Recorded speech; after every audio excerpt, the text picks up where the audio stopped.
Good morning, good day, or good evening. My name is Eli Rowe, and this is the Middle-Aged Witch Podcast.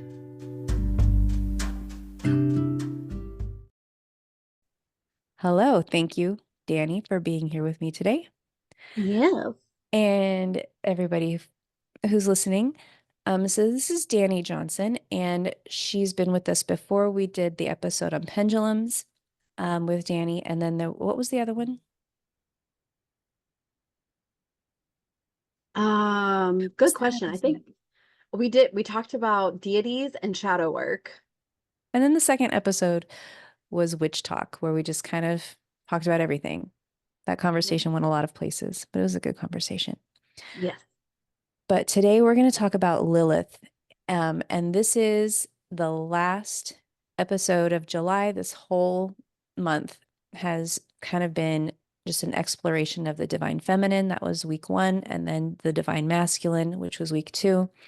And then last week we talked about just the dark feminine energy, the dark feminine archetype. And so we're wrapping it all up today by talking about Lilith, because as I mentioned, to my mind, Lilith really kind of encompasses all of that. I don't think of her specifically or necessarily as a female entity because she's just so much more than that, to my mind.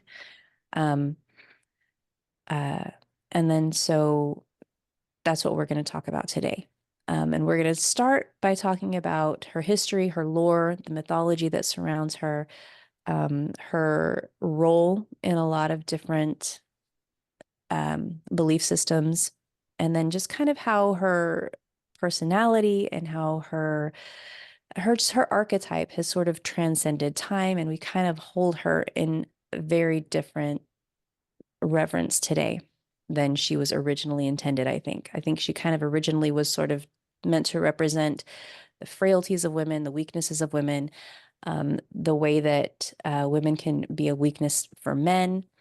And she's just sort of transcended all of that and kind of become something else and something better. And so that's what we're really going to explore today. So thank you, Miss Dani, for being here with me Yeah. again. Appreciate it. Yes, of course. And this topic is yes. It's just yes. Very near and dear. It's a really great topic, and especially for you, because if this is okay, if not, I'll cut it out. But Miss Dani just had her 40th birthday, Yes. which is such a huge milestone. Love, love, love my 40s. It's my favorite decade so far. I'm only halfway through, so I got another halfway to go. Um, and then also, you've just kind of been having a lot of, just the personal evolution, some personal crises that you've been able to, transcend them into something, into growth, and just learning a lot more about yourself and about the world and, your own role inside of it. And I just feel like, oh, and then also, um, you have been called recently, I say recently, but it's been a while, to work with Lilith. Mhm. And so we're going to talk about that journey as well with you. But first, I kind of wanted to get into Lilith's background and her history and the mythology that surrounds her, because she's a huge figure and she looms large across a lot of belief systems. So I do want to talk about that and just kind of start there. So the origins of Lilith is primarily believed to be within Jewish folklore. Lilith was considered to be Adam's first wife. They were created at the same time. Whereas, if you read the Hebrew Bible, it's Adam was first, and then Eve was made from his rib. She came from him. Whereas Lilith was made separately from Adam, but at the same time. They were created independently of each other, but together. They're from the same clay. Now, Lilith, unlike Eve, who was fashioned from Adam's rib, was created as his equal. However, Lilith refused, because she was created as his equal, she refused to be subservient to Adam, and she left him. And in part of the folklore, she actually leaves the Garden of Eden and goes on to have a physical relationship with the archangel Samael. Love that for her. So, she becomes she gets banished from Eden for her refusal to comply with Adam and to sort of, go along with God's plan for everything. She rejected submission, choosing to couple with this archangel Samael, and her defiance led to her expulsion from paradise. Although I think it needs to be reiterated that she left before she was kicked out. Mhm. Um, so, there are debates about her relevance, about her role, um, and a lot of things are written about her, not only in Jewish mythology, but also Sumerian, Assyrian, Babylonian. They've all got, Lilith is a big figure in all of those, but eventually she was relegated to demon status. She's also connected to a Mesopotamian demon. I wish I'd written the name down because I'm going to butcher it. It's Lamashtu, I believe. But they share similar traits. So there's a big correspondence from a demon called Lamashtu in Mesopotamian mythology and Lilith. Um, but she represents rebellion and independence and, darkness. If you want to go along with that, I don't really feel like she's a very dark figure. I feel like she was just out for herself. And Mhm. I think that's good. That's okay. There's nothing wrong with that. So she eventually kind of, in Sumerian and Babylonian mythology, becomes this figure who's associated with darkness and chaos. There are some stories that she shares again with this demon called Lamashtu, who harms infants and causes nightmares.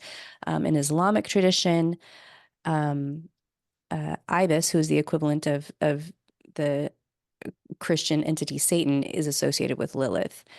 Um, so some texts in Islamic folklore mention a counterpart to Iblis, who is Islamic Satan, who is called Azazel, who embodies this rebellion and defiance. And so there are some scholars who kind of link Azazel to Lilith as well. So, she pops up a lot across a lot of different religions, a lot of different belief systems. And anything that I've gotten wrong, I do apologize. I'm sure I'll get letters about it. But the Hebrew Bible only finds one mention of her name. Now, if we recall, like the Hebrew Bible, there are tons of books that were considered to be included in the Hebrew Bible. A lot of them did not make the cut, and she does get mentioned by name in some of the books that didn't make the final cut. But in the Hebrew Bible, there is one mention of the name of Lilith in a passage in Isaiah. I believe Isaiah 34:14, but I'm going to read it because it's interesting. Because it uses her name instead of replacing it as so many other translations do. This is the New American Bible translation. If you find the Hebrew Bible, your personal copy at home may or may not have her name in there, it may have some substitution, just depending on the variation of the translation. But this one, the New American Bible translation, does include her. It didn't cut it out and it didn't replace it with something else. Verse 14, wildcats shall meet with desert beasts, satyrs shall call to one another. There shall the Lilith repose and find for herself a place to rest. There the owl shall nest and lay eggs, hatch them out and gather them in her shadow. There shall the kites assemble, none shall be missing its mate. Now, I don't know a whole lot about the context of this particular verse. It's two verses, but I do find it interesting that Lilith, the one time that she's mentioned in the Hebrew Bible by name, we see her in this very sort of wild and chaotic place where wild cats and desert beasts exist. Satyrs, hello, are in this place. That is where Lilith lives. That is where she thrives. We've got owls and they're nesting and they're laying eggs and, kites. And so, and nothing shall be missing its mate. Like everybody's got their equal, everybody's got their partner in this place where she exists. But again, in all these other versions and translations of the Hebrew Bible, Lilith's name is taken out and they replace it with all kinds of creatures, including night owl, night specter, night monster, vampire, night hag, night demon, night bird. So they don't want to use this name of Lilith for some reason. I think we know it's because names give things power. And they're replacing it with all these other really spooky images, night owls and night monsters and vampires, for crying out loud. night demons, things like this. So, Lilith, we want to call her a demon. What was her big crime that she committed? Well, she didn't like the status quo. She wasn't happy with the role that she was given. And one would think, God being omnipotent, as he claims to be, would have understood that when he created Lilith and put her in this role, that she was going to buck against it, that it wasn't going to fit. And so her big crime was what? Being true to who she was, being true to who she was born to be, and not folding herself and making herself smaller to fit into this box that she was never meant to be in. So that's the history, that's the mythology, that's the lore of Lilith. What do you think of that, Dani? How does that feel? How does that jive with your feeling about her, your interpretation about her? Because as I understand it, you have connected with her on a much more spiritual level than, a book and research level. Mhm. Honestly, it it rings so true to my life and other people's lives that I've known, and with the courage to Hmm. step outside of what is considered normal, and to have the gumption to and audacity to Hmm. want a life for yourself that suits you and not anyone else. And so feeling comfortable in yourself to one, even acknowledge it out loud. Yeah. This isn't the path I want to go. And for me personally, I have always been that person that's like, no, Hmm. that doesn't jive. Yeah. No, we're not doing that. And so when I started getting just little whispers that she was around, Hmm. um, I was like, okay, but well, we can go into that. You can ask it. But No, um, please, but please do. Yeah, don't shy away. it Let's dive right in. um it adds up. It adds up. For me personally, like you said, this past well, last Wednesday or last Thursday, I turned 40. And prior to that, you know, throughout my life, I'm pretty sure a lot of women can relate to this, but there's some kind of deep-seated shame in our sexuality. Mm. And throughout time, women have been stepping outside of that, and they were called, you know, ruthless and scandalous, and Hmm. all because they Because felt we're comfortable. subverting expectations, because we dare to Yeah, not fulfill a role that we didn't frankly sign up for. right, Yeah. right. And I mean, I truly believe that a lot of my own personal shame stemmed from past lives, Hmm. and traumas that I experienced. But also in this one, growing up as a teenager, if you become sexually active early on Yeah. in school, growing up, you're automatically a slut. Yeah. You're associating that sexual activity with shame. Right. It becomes a And character flaw. right. Yeah. And then as you get older, you start to discover that your body can feel some things, and you start, experimenting with that. And even with yourself when you're doing it alone. I Hmm. started pretty early. I'm not ashamed to admit it. I'm not sure why, but I did start pretty early. Hmm. And um the fear of being caught, and then when you are caught, if you are caught, but it's just there's so many things about us, from the beginning of time. We're here for man to make babies. Yeah. And I think that whole she she blew that out of the water for a First lot of thing. women. Yeah. And when I think of her and my connection to her, that's what I feel. Okay. That's So so you really feel like it's an acknowledgement, Mhm. um, and, maybe, an acceptance or just an appreciation of your willingness to step outside of a box that you never voluntarily stepped into. Yes. What was going And on, if you don't mind me asking, what was going oh on yeah. um, around you or and just in your life at the time you really started to feel Lilith kind of creeping in and sort of nudging you forward? I'd say when it really, really stood out to me was probably 2021. It Okay. was summer, and I had just created the anonymous Instagram page, the Tasty Poet, Mm-hmm. where no one knew it was me, but I was for once writing erotic poetry. Mm-hmm. And I had dabbled a little bit on the Wandering Soul Writer page, just a little, but it Mm-hmm. was like, vanilla compared to the Tasty Yeah. Poet.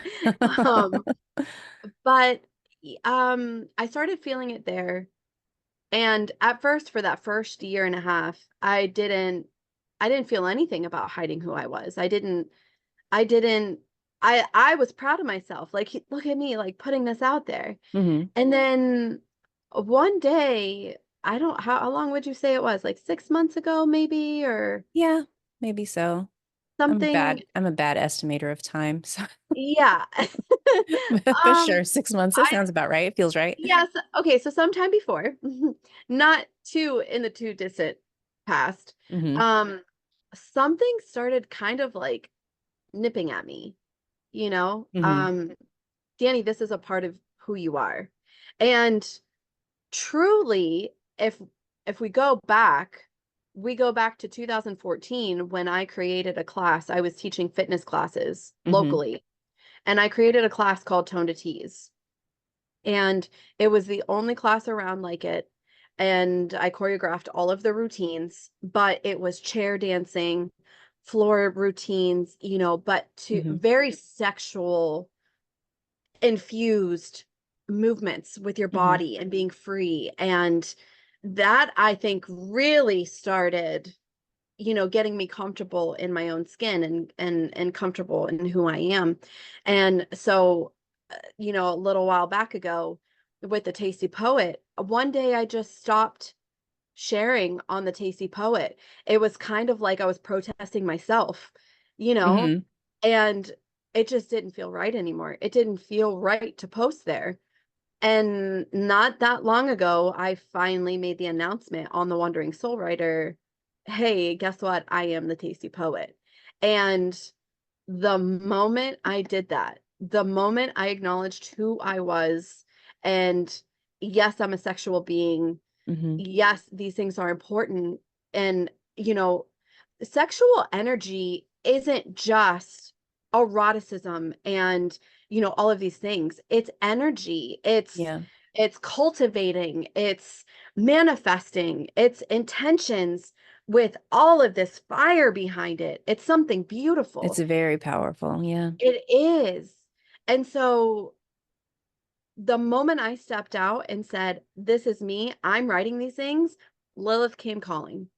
And prior to that, she literally said, not yet, not yet. I'm here, but you're not ready to talk to You're me. not ready for me. Hmm. And So she she will was be waiting honest for with you you. to sort of out yourself and kind of get Hmm. yourself out of your own Garden of Eden and be like, all right, I'm not safe anymore. And, people who choose to unfollow me will choose to unfollow me, but those Hmm. who love me will stick with me, Yes. Hmm. presenting your authentic self. Hmm. And that's when you feel like she really was like, all right, Oh, yes. Oh, here I am. big Okay. time. And I myself started noticing a confidence that I was lacking. Hmm. And, you're not going to work through your shame, your fears, all of that overnight. We all know that. Yeah. But I have worked at this Yeah. for a long time. And it is a very slow process. It A is. And lot it's of ups because and it's not downs. always linear too. You go Mhm. 3 or 4 steps forward and then you have 2 steps back sometimes, Yes. so it's not all forward momentum and forward progress. No, not even a little bit. Hmm. And you know, if you even think remotely that she's interested in working with you, or if you're interested in working with her, if you're not ready, she's either going to tell you you're not ready or she's going to straight up ignore you. Like that's just how it is, you know? Hmm. And she loves obviously offerings. Um, I think she appreciates more the thought put into it. And what I mean by that is like you don't necessarily have to go out and buy a statue of hers. You Hmm. know, the things that correspond to her, you set those up on your altar. You start talking to her. You start thanking her.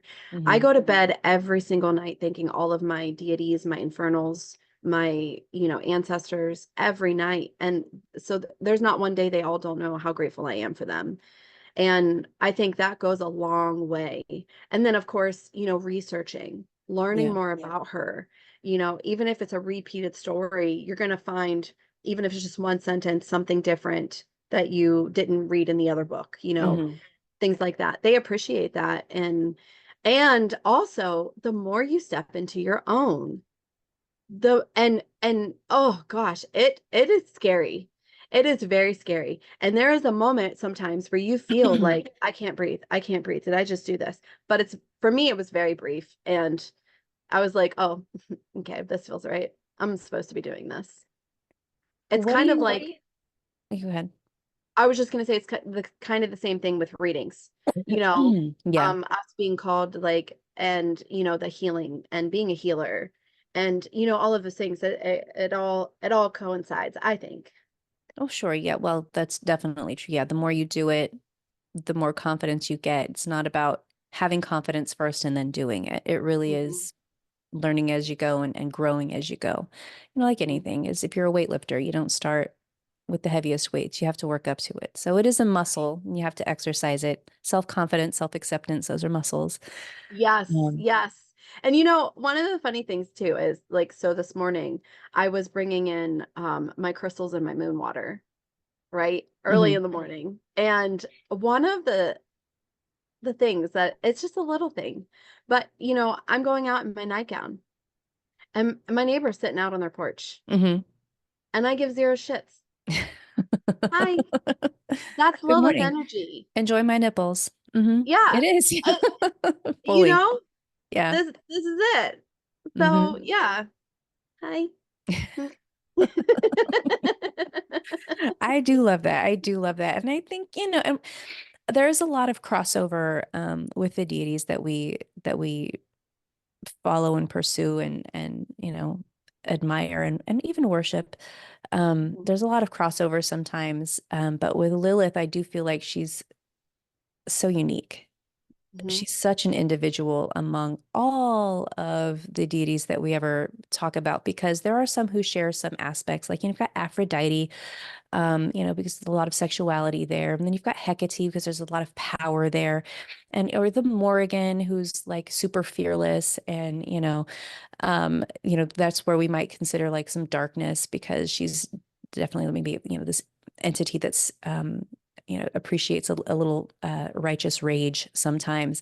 But I feel like Lilith sort of stands alone because she encompasses all of those things, but you don't have like the secondary aspects like of Aphrodite and the Hecate. And it's like, oh, we've got, aspects here of like the mother or the maiden energy or crone energy. Lilith's like, fuck all that. Mhm. I'm here for everybody being exactly who they're supposed to be, for everybody accepting themselves exactly as they are, Mhm. and being really fearless about it. And, that's not, again, like you said, that's not a straight line to get from being, very cautious and afraid to expose yourself as who you really are to suddenly being 100% comfortable in your own skin. There are gradations of that. And I think that um, Lilith will join us on the journey once we at least commit to coming out of our own closet. Hmm. metaphorically, whatever our closet is, whether it's a people pleaser or whether it's, just I'm just not very sexual, or I'm not very argumentative, or whatever it is, whatever the lies are that we tell ourselves about ourselves to make ourselves seem more likable, more palatable, or more professional, or whatever the case may be. I feel like Lilith doesn't expect us to, she doesn't wait for us to be perfect in those things. She just waits for us to get fed up with presenting these falsehoods about ourselves. Yes. And I will say too, around the time that she came through, Mm, um, I had started to explore my own body by mm, myself. Because yes, I am single. Um, and, but I learned things about myself I wasn't aware I was capable of by my own hand, mhm, literally. And mhm, it was amazing. And I thought to myself, I can do this. I can do this. Just me. And that was extremely empowering. mhm, And so around that same time, I decided to add something new to one of my full moon rituals, literally underneath the moon, outside with all of my things. mhm, No blanket hiding me, nothing, just, some good stuff happening. And um one thing that really has stood out to me since that time mhm, is the amount of boundaries I have set for myself. And it took a while for me to really realize it. mhm, So again, like you said, she comes to anyone who is ready to recognize who they are and step out of hiding. It doesn't matter. I mean, you could want to, I don't know, open a business. You could want to come out of the closet. You mhm. could anything. It doesn't matter what it is, as long as you're being true to who you are. And yeah, ever since then, oh man, the boundaries that I've been setting, the amount of no's that I have said, Mhm. the amount of times I'm not answering my phone because I don't feel like talking. I mean, it's made such a huge difference. It really has. Beautiful. It's beautiful. I love that. What are we're coming up on the end of our time, but what Mhm. are some offerings? And I know that you said it's about, it's intention more than the physical offering, but what are some tributes that you feel have been very well received? Just in case anybody is thinking about maybe introducing themselves or just dipping a toe in the water and seeing if she's open to communication, where Yes. would you recommend people start? Red candles, Mm-hmm. red wine, Mm, chocolate, um, orgasms. very nice. That is top tier. Top Okay. tier. All right. So just, You, or like intentional orgasms, just like masturbation or having sex, and then just with the intention of sending that energy hmm Lilith's As way. an Is that what offering. we're, okay. hmm I Oh like to yeah. be, I like to be specific. Yes. Okay. Yes. And journaling Ah, about her, okay. journaling the journey since working with her, just like I said, how I didn't even realize, until later on, the amount of boundaries I was learning to set for myself and being Hmm. okay with that and being comfortable, and how comfortable it feels to not be a people pleaser. Yeah. And yeah, yeah, she sees it all. And just give her a shout out, you Okay. know All right. like just talk to her in your head out. You can do it out loud or you can do it in your head, it doesn't matter, but just talk to her. Honestly, with all of them, just talk to them. I Like, agree. I agree. That's a big part of it. sometimes I think we put too much into, and you talk about this all the time, it's serious, but you make it bigger than what it is sometimes. Oh yeah, we do overcomplicate things, I Mhm. think. Hmm. Yeah. And For then sure. because, and overcomplicating things makes us less likely to try them because we think, oh, I can't even think about doing that until I've got a perfect altar set up.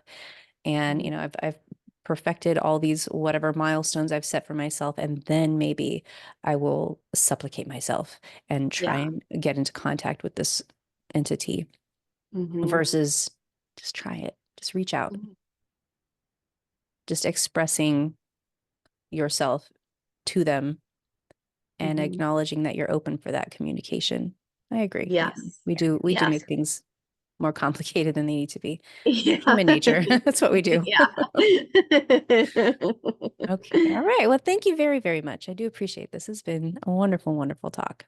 And Oh, I'm yeah. Thank you. love this. I love this whole month. I really have enjoyed the topics that we covered. And I want to um, give you credit because you're the one who even said, you know what would be cool if you did a series about like divine feminine and all of that. And so thank you, Dani, Yes. because I've really enjoyed it.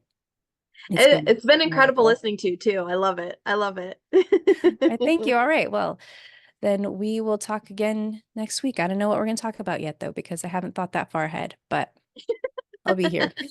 Yeah. All right. Thank Thank you, you. Miss Dani. Bye. Bye.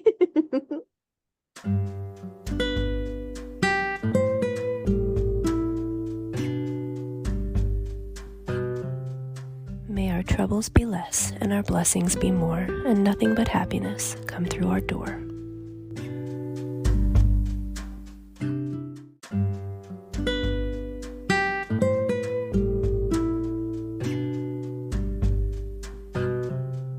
The information presented is the author's opinion and does not constitute any health or medical advice.